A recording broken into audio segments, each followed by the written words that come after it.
សូមស្វាគមន៍ប្រិយមិត្តគ្រប់ពុសាទាំងអស់គ្នាថ្ងៃនេះដែរខ្ញុំបានមានរឿងមួយមកជម្រាបជូនប្រិយមិត្តដើម្បីសន្តាប់ទាំងអស់គ្នា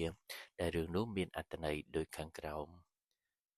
ម្ដាយឪពុកណាដែលថាមិនស្រឡាញ់កូនជាពាក្យដែលម៉ាក់តែងតែនិយាយហេតុអ្វីពាក្យសម្ដីរាល់ថ្ងៃមិនដែលមានពាក្យលើកទឹកចិត្តសរសើរនិងផ្ដល់យោបល់ល្អៗឲ្យកូនអញ្ចឹងពេលខ្ញុំរៀនចប់ទី12ចង់រៀនបន្តថ្នាក់សាកលវិទ្យាល័យ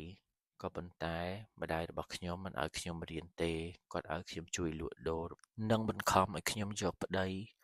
ពេលនោះខ្ញុំក៏សម្រេចចិត្តតាមម្ដាយរបស់ខ្ញុំគឺមិនបានបន្តទៅរៀននៅសាកលវិទ្យាល័យហើយក៏ការប្តីការប្តីរបស់ខ្ញុំគឺខ្ញុំមិនស្រឡាញ់ប្តីរបស់ខ្ញុំទេនិយាយទៅគឺការប្តីខុសប្តីរបស់ខ្ញុំដើរផឹករហូតមិនសូវដែលជួយការងារផ្ទះពេលនោះម្ដាយរបស់ខ្ញុំក៏មកស្ដីឲ្យយើងទាំងពីរនាក់ខ្ញុំអត់មានពាក្យអ្វីតបទេគ្រាន់តែពីដំបូងម្ដាយរបស់ខ្ញុំគាត់ប្រាប់ខ្ញុំថា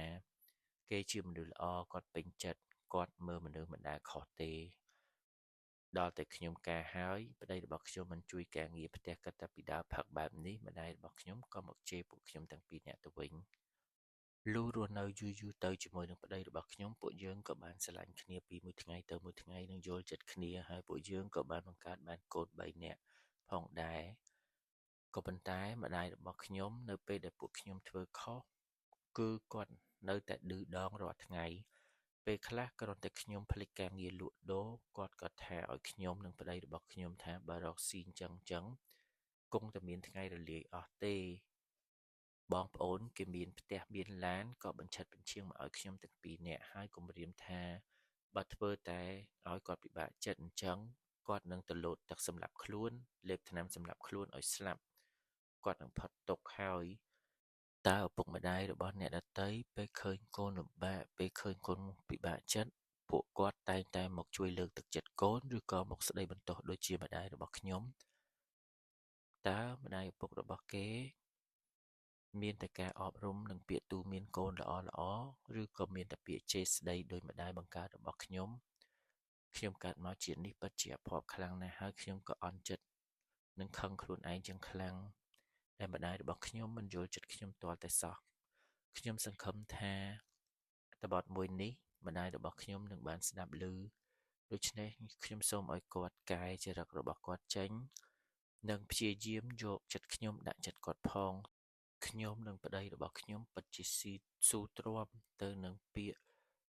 ឌឺដងផ្លែផ្កានិងពាក្យជេរស្ដីរបស់ម្ដាយខ្ញុំមកលើពួកខ្ញុំទាំងពីររាល់ថ្ងៃណាស់ក៏ប៉ុន្តែខ្ញុំមិនដឹងថាធ្វើយ៉ាងណាពីព្រោះគាត់គឺជាម្ដាយបង្កើតរបស់ខ្ញុំបាទអត្ថបទរបស់បងស្ដីគឺបានមកដល់ទីបញ្ចប់ហើយនៅពេលដែលខ្ញុំស្ដាប់ទៅខ្ញុំគិតថាម្ដាយរបស់គាត់គួរតែមានតែពាក្យលើកទឹកចិត្តទៅគាត់ឬក៏អប់រំគាត់នៅពេលដែលគាត់ធ្វើខុសមិនគួរណាឌឺដងផ្លែផ្កាឬក៏ស្ដីបន្ទោសទៅគាត់នៅពេលដែលគាត់ធ្វើខុសនោះទេចុះចំណែកឯប្រិយមិត្តអ្នកស្ដាប់វិញតើប្រិយមិត្តអ្នកស្ដាប់មានមតិយោបល់យ៉ាងណាអាចចូលរួម comment នៅខាងក្រោមវីដេអូរបស់ខ្ញុំបានដើម្បីឲ្យបងអូនស្រីបានឃើញនៅ comment និងការលើកទឹកចិត្តរបស់ប្រិយមិត្តទាំងអស់គ្នាបងអូនស្រីនឹងមានវិធីដើម្បីដោះស្រាយនៅបញ្ហាមួយនេះសូមអរគុណនៅការស្ដាប់របស់ប្រិយមិត្តទាំងអស់គ្នាជួបជាមួយនឹងខ្ញុំបាទនៅវីដេអូក្រោយទៀតសូមជម្រាបលា